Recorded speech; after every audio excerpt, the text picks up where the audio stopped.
Hello everyone, now we are going to start the second chapter of our class 12th history. The chapter name is Kings, Farmers and Towns. Early States and Economics.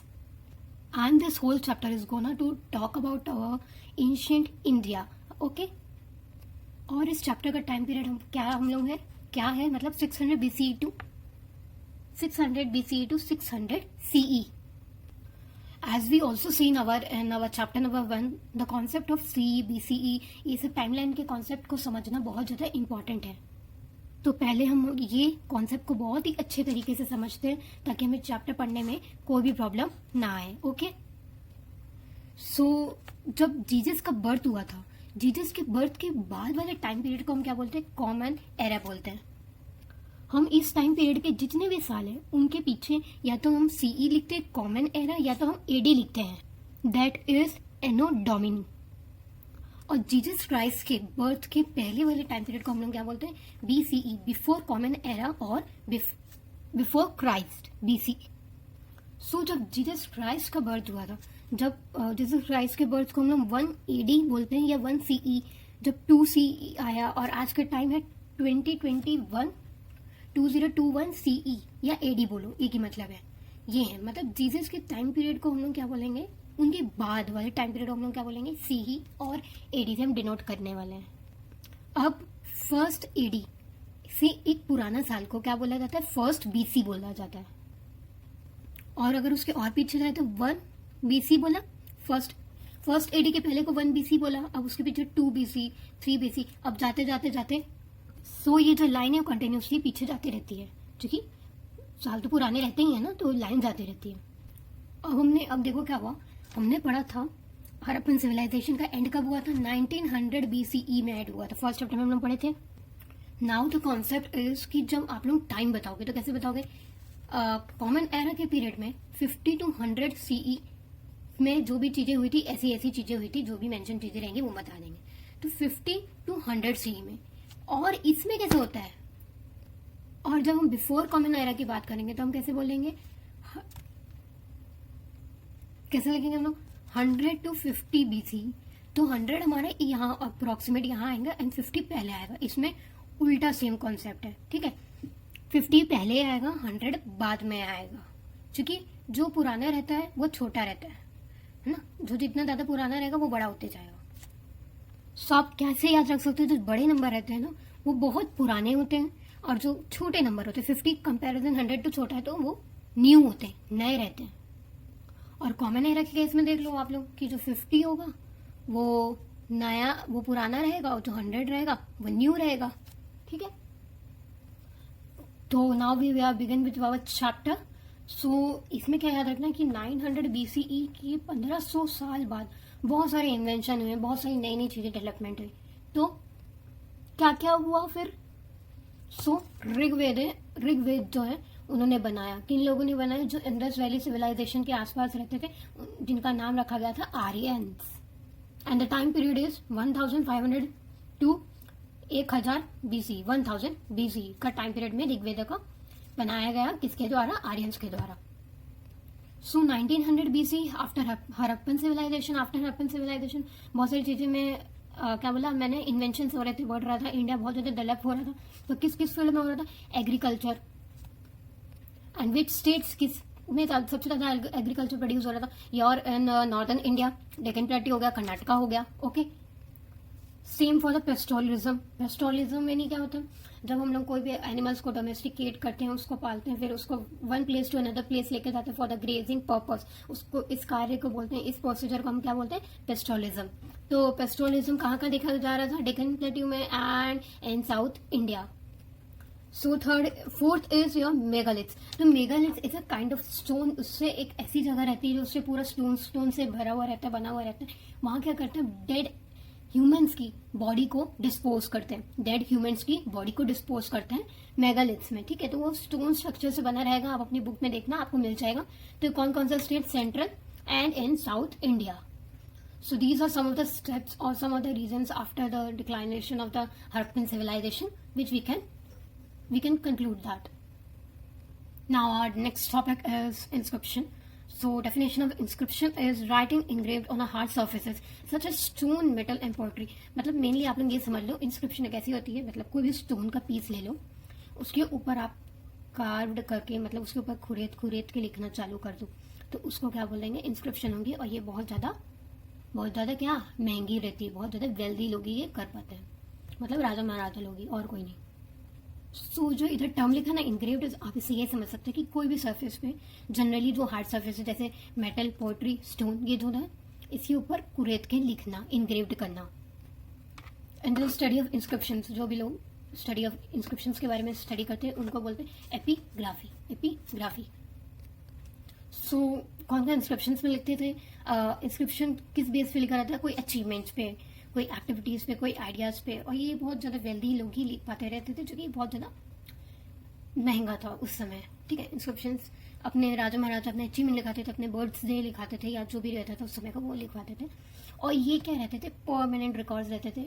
इसका आप ये निकाल सकते हो, permanent record नहीं, ये decompose नहीं होते थे, क्योंकि ये स्टोन, मेटल और पोट्री में बने रहते थे, तो इनको डिकम्पोज इजिली नहीं हो पाते थे, परमानेंट रहते थे। एक बार बन गए तो इनको कोई भी डिकम्पोज या खराब नहीं कर सकते।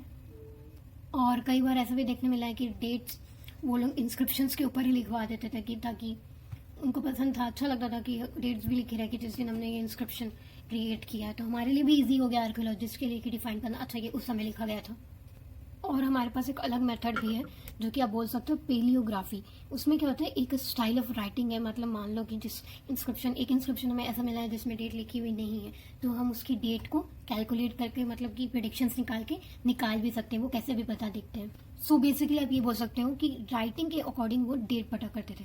तो पहले 250 BCE में जब लेटर ए लिखते थे तो ऐसे लिखते थे, ये जो सिंबल आपको दिख रहा है ना, ऐसा लिखते थे। अब जो 500 BCE में हमने देखा तो सेम ए को वो ऐसे लिखते थे। तो आप देख रहे हो कि इससे फिर हम लोगों ने टाइम को भी निकालना चालू कर दिया कि हाँ ये इस डेट पे लिखा हुआ था और ये बाद के डेट पे लिखा हुआ है। और हमें ना बहुत सारे अर्ली इंस्क्रिप्शंस मिले हैं जो मेनली किस लैंग्वेज में पाए गए, आपके प्राकृत लैंग्वेज में। तो ये एक लोकल लैंग्वेज थी उस जमाने की। And same inscription Pali, Tamil में, संस्कृत में भी हमें इंस्क्रिप्शन मिले हैं। Now coming to the first topic of our chapter, Prinsep and Piyadasi. Okay, इसमें क्या हम लोग पढ़ने वाले हैं कि जेम्स प्रिंसेप ने क्या किया था, 1830s में डिसाइफर किया था ब्रह्मी and Kharoshthi. Brahmi and Kharoshthi दो ये जो लैंग्वेज है इनको इन्होंने डिसाइड किया था, डिसाइफर्ड। सो डिसाइफर से आप ये समझ लें कि उन्होंने समझा था ब्रह्मी एंड खरोष्ठी स्क्रिप्ट्स को उन्होंने समझा था। किसने? जेम्स प्रिंसेप ने। कब? 1830s में। And he is mainly east India company के एक ऑफिसर थे। तो आप ऐसे भी पूछ सकते हैं शॉर्ट क्वेश्चंस में कि James Prinsep east India company के ऑफिसर थे, ट्रू और फॉल्स, और फिर इन द फॉर्म्स में आपको कैसे भी फॉर्म में पूछ सकते हैं। अब ब्रिटिशर्स जो है, जो ईस्ट इंडिया कंपनी के जो ऑफिसर जेम्स प्रिंसेप है, वो अलग अलग इंडिया के स्क्रिप्ट्स को समझने में क्यों इतना इंटरेस्ट रख रहे थे, क्यों समझना चाह रहे थे? So we can say that why basically they want that knowledge कि what type of early types of Indian dynasty were ना, इंडिया के पहले कैसे लोग रहते थे। तो क्यों जानना चाहते थे ईस्ट इंडिया ऑफिसर्स? क्योंकि उनको जानना था अर्ली इंडियन पॉलिटिकली हिस्ट्री कैसी थी, पहले जमाने में इंडियन की हिस्ट्री कैसी थी, what are the major dynasties, कौन कौन मेजर डायनेस्टीज थी उस समय की। तो they are interested in that. Now second topic, the earliest states. तो this topic is basically about कि कैसे कैसे लोग वहाँ के कि what are the different types of dynasties, कि कौन कौन सी डायनेस्टी थी और कैसे गवर्नमेंट रूल्स बनाती थी, वहाँ फॉर्म्स बनते थे, लॉज बनते थे, सब कुछ।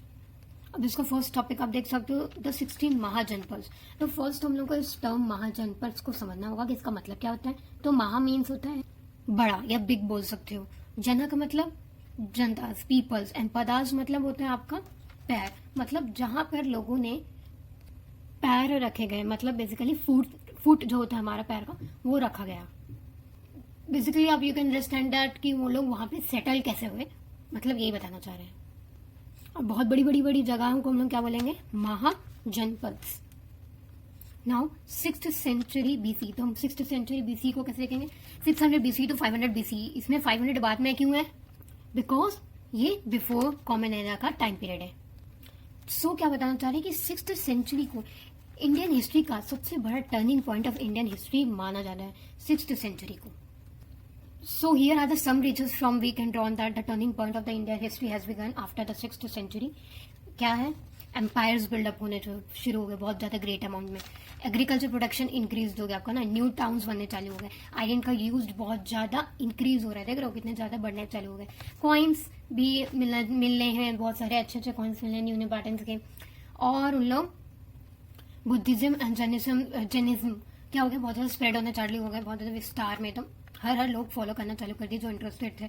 अब महाजनपद फॉर्म्ड होना चालू हो गया. कॉइन्स के भी बहुत सारे एविडेंस मिले जैसे हम बोल सकते हैं. तो ये दिस इज इंपॉर्टेंट क्वेश्चन कि 6th सेंचुरी में क्या टर्निंग पॉइंट था इंडियन हिस्ट्री में, तो you have to mention these all points. Sorry to say but I have forget the one thing, Piyadasi का मीनिंग. तो पियादसी का मीनिंग क्या होता है कि कोई जो समय के किंग लोगों को क्या बोला जाता था पियादसी, जो कि उनको पियादसी का मतलब यही समझ सकते हैं प्लीजेंट टू बी होल्ड, मतलब ऑनर्ड पर्सन है ना. जैसे हमारी सरकार हो गई एक ऑनर्ड पर्सन है तो हम बोलते हैं तो पियादसी. सो मेनली कहाँ पाया गया, स्क्रिप्ट्स में पाया गया है कि पियादसी लिखा गया है. फॉर एग्जाम्पल चंद्रगुप्त मौर्य तो पियादसी चंद्रगुप्त मौर्य या पियादसी अशोक द सम्राट ऐसे बोल सकते हैं. Now our third topic is Mahajanapada, मतलब उसी के अंदर है सब टॉपिक है महाजनपद. तो इसमें आपके बुक में 16 महाजनपद दिए हैं, पर ये आपको इतने तो लर्न नहीं कर सकते ना 16, तो आपको मेनली 7 लर्न करने हैं. वक्कम पीजी, तो this is a mnemonics I have made. आप चाहे तो अपने हिसाब से निमोनिक्स बना सकते हैं, बस याद करने के तरीका. तो फर्स्ट है विजी, कौशाला, कुरु, अवंती, मगधा, पंचाला एंड गंधार. पंचाल और गंधार. सो मेनली क्या देखा गया कि महाजनपद में किंग्स होते थे. तो किंग्स का मीन्स दैट एक ही किंग हुआ करता था. गन्हास बनाए जाते थे या संघास बनाए जाते थे, उसको हम लोग इंग्लिश में क्या कहते हैं, ओलिगर्चीज. तो ओलिगर्ची क्या है, कोई भी जैसे कोई भी एक एरिया को more than one king control कर रहा है या उसकी देखभाल कर रहा है. मतलब you can conclude that the group of persons, group of people controlling the one single place है ना, प्लेस को अगर कंट्रोल करते हैं तो उसको हम गन्स बोल सकते हैं, संघास बोल सकते हैं. सो महावीर और बुद्धास जो हैं ये गन्हास से बिलोंग करते हैं, और जो संघास है वो वज्जी जो हमने अभी पढ़ा था महाजनपद से, वहां से बिलोंग करते हैं. और इनका मेनली क्या काम रहता है, रिसोर्सेस को कंकर्ड करते थे या उसको बचा के रखते थे ना, ऑक्यूपाई करते थे, जैसे कि लैंड. ठीक है. सो हम इससे क्या कंक्लूड कर सकते थे कि महाजनपद में कौन रूल करता था, या तो किंग रूल करेगा आपको, या तो गन्हास या तो संघास रूल करेंगे. ठीक है, तीनों में से एक जन रूल करता था. सो अब इनके क्या क्या फीचर्स थे, इनकी कैपिटल सिटीज हुआ करती थी, हर एक महाजनपद की एक कैपिटल सिटी आपको मिलेगी. फोर्टिफाइड रहते थे, मतलब आपकी प्रोटेक्शन करते थे, मतलब फोर्टिफाइड मतलब लॉन्ग वॉल्स है ना, बड़ी बड़ी लंबी लंबी. इनकी खुद की आर्मीज होती थी, सेना बल. और ब्यूरोक्रेट्स होते थे, मतलब मंत्री या मेन ऑफिशियल्स बोल सकते हैं, ऑफिसर्स जो होते हैं जो हायर करते हैं ऑफिसर्स, वो bureaucrats. So the problem is creating that कि आर्मीज को भी उनको पे करना पड़ेगा, पैसे देने पड़ेंगे है ना, ब्यूरोक्रेट्स को भी देना पड़ेगा. तो क्या चाहिए, हमें रिसोर्स चाहिए उनको. तो एक द रिसोर्स मतलब कि किसी के थ्रू ही तो उनको, या किसी टैक्स कलेक्शन या कुछ करके तो उनको देना पड़ेगा, भी हम पढ़ेंगे आगे. तो धर्म सूत्र एक ऐसा डॉक्यूमेंट है जो कि संस्कृत के अंदर लिखा गया है. कब लिखा गया है आप लोगों को पूछा जाएगा, तो 600 BCE. सो क्या है, अब रूलर्स के थ्रू रूलर्स कौन बन सकते हैं, केवल क्षत्रियास ही बन सकते हैं. क्षत्रियास इस सोसाइटी की एक लेवल ऑफ ब्रांच है ना, जैसे कि बुद्धिज्म, क्षत्रिय, सूद हो गए आपके, ये सब 4 कैटेगरी होती है. उनमें से क्षत्रियास ही केवल रूलर्स बन सकते हैं, और वो ही टैक्स कलेक्ट कर सकते हैं. और कैट का बता रहे भी. सो ये 3 जन से टैक्स कलेक्ट कर सकते हैं. एक तो कल्टीवेटर, C4 कल्टीवेटर, A से आर्टिशियंस, आपके T से ट्रेडर्स. 3 जन से ये लोग टैक्स कलेक्ट कर सकते हैं. कौन, Kshatriyas, rulers. And the second way of the money collection is rates यानी कि मान लो दो राजा के बीच में युद्ध हुआ, एक राजा जीत गया तो वो उसकी टेरिटरी को ऑक्यूपाई कर लेगा ना, उसकी टेरिटरी को ऑक्यूपाई करके टेरिटल एक्सपेंशन करके वो क्या करेगा, वहां के जितने भी मेंबर्स को स्लेव्स बना के उसकी जितना भी धन दौलत है खुद ले लेगा. तो rates are the also things from which they can collect their taxes. So this is the legitimate resource of revenue collection. So Mahajanapada में से सबसे इंपॉर्टेंट आपका आता है मगधा. ठीक है, फर्स्ट अमंग द 16, मतलब 16 में से सबसे टॉप में अगर बोलेंगे तो किसी को मगधा. तो ये स्टैब्लिश कब हो गई थी, 5th सेंचुरी to 4 BCE में हो गई थी. So below given are some of the steps from which we conclude that कि मगधा में ऐसा क्या था कि वो इतना ज्यादा पावरफुल था. प्रोडक्टिव एग्रीकल्चर था, तो एग्रीकल्चर का लेवल बहुत ज्यादा हाई था, बहुत ज्यादा ऊपर था. Second, famous for iron mines. ये मगधा जो प्रेजेंटली है बिहार में है. ठीक है, तो आयरन माइन्स मतलब आयरन माइंस यहाँ की इतनी ज़्यादा थी कि वहाँ के आप लोग शस्त्र बना सकते हैं, बहुत बड़े बड़े, पूरे कॉपर के, मेटल के, एकदम अच्छे अच्छे आयरन से आप बहुत अच्छे अच्छे वेपन्स बना सकते हैं फॉर द बैटल। थर्ड आपका एलिफेंट्स, इनके पास अबेंडेंस में एलिफेंट्स थे जो कि बैटल में बहुत ज़्यादा काम आता है। कम्युनिकेशन के लिए इनके पास एक गंगा रिवर थी, मतलब गंगा रिवर के पास में मगधा सिचुएटेड था, तो आराम से नदी के पास में जितने भी कोस्टल एरियाज है तो अच्छे अच्छे ऑर्नामेंट्स जो भी लेना चाहे आराम से ले सकते हैं, या दूसरे कंट्रीज से अगर कुछ अपने संपर्क रखना चाहे तो रख सकते हैं ना, कम्युनिकेशन अच्छे इजिली स्टैब्लिश कर सकते हैं। सो अब किंग्स की बात की जाए तो किंग्स बहुत ज़्यादा प्रॉस्पर थे, बहुत प्रॉस्पेरिटी लाइफ जीते थे। ऑफकोर्स इतना वो था, उनके पास पावर था, पर ये भी चाहते थे कि और ज़्यादा उनकी पावर बढ़े और एम्बिशंस उनका पैलेस बने। तो 3 किंग्स थे, बिम्बिसार, अजातशत्रु एंड महापन्ना नंदा। तो ये 3 किंग्स थे जो कि बहुत ज़्यादा पावरफुल किंग्स थे। सो अब हम जब कैपिटल्स की बात करते थे, राजगा मतलब कि राजनी, किंग, ग्रह यानी घर, द जो किंग का घर बोल सकते हैं, हाउस ऑफ द किंग। तो पहले जो कैपिटल था राजगाह था, पर 4th सेंचुरी के बाद पाटलिपुत्र को बना दिया गया। तो राजगाह जो है वो प्रेजेंट डे राजगीर इन बिहार, तो ये बिहार में, एंड पाटलिपुत्र इन वो है पटना में। Okay, this for this today's video. आज का पार्ट 1 आप वॉच करो, समझो। अगर आपको कोई भी डाउट है तो प्लीज आप कमेंट में बताइए कि if you have any doubt I am free, I can answer. Thank you for watching this video. We can meet in the next video part 2। Thanks.